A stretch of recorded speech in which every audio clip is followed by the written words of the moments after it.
And a busy couple of days for South Korea's Foreign Minister Kyung-wha at the ASEAN Regional Forum in the Philippines, as she spent Monday sitting down with her counterparts from the U.S. and Japan, given North Korea's recent missile provocations and the adoption of a tough new UN Security Council resolution against Pyongyang.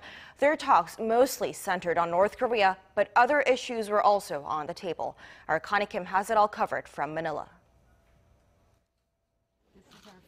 The faces are new, but the differences remain. South Korea's Foreign Minister Kyung-wha and her Japanese counterpart Taro Kono are making their multilateral diplomacy debuts in Manila, but they couldn't make much headway on a key issue during their first sit-down.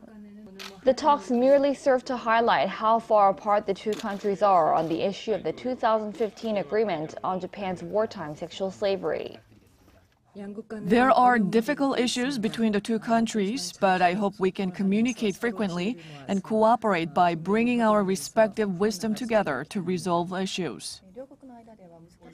Kang explained to Minister Kono that a task force has been set up to review the agreement, a widely disliked deal in Korea that was sealed under the previous administration and without the consent of the victims. Kono has already stated that Tokyo has no intention of reopening talks on the issue. However, the two diplomats did see eye to eye on cooperating against North Korea's growing missile threats.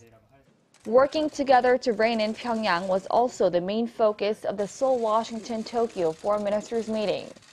Kang, Kono, and U.S. Secretary of State Rex Tillerson agreed to focus their efforts on making sure all nations fully implement the newly adopted UN Security Council Resolution 2371 that bans exports of North Korean minerals and restricts foreign investment.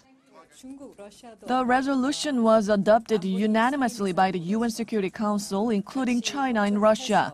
The resolution must be implemented by all members of the UN. The ASEAN Regional Forum also provided the setting for the foreign ministers of the two Koreas to exchange a few words. Their brief chat garnered a lot of attention since it was the first meeting between officials from the two Koreas under the Moon administration. North Korea's Foreign Minister Ri Yong-ho told Kang that Pyongyang thought Seoul's recent proposals for talks lacked sincerity because South Korea was still working with the U.S. to pressure the regime. And North Korea centered stage at the ASEAN Regional Forum retreat, where regional security topped the agenda, while the ARF chair's statement, expected to be adopted as early as Tuesday, will likely raise a strong voice against North Korea's continued provocations. Connie Kim, Arirang News, Manila.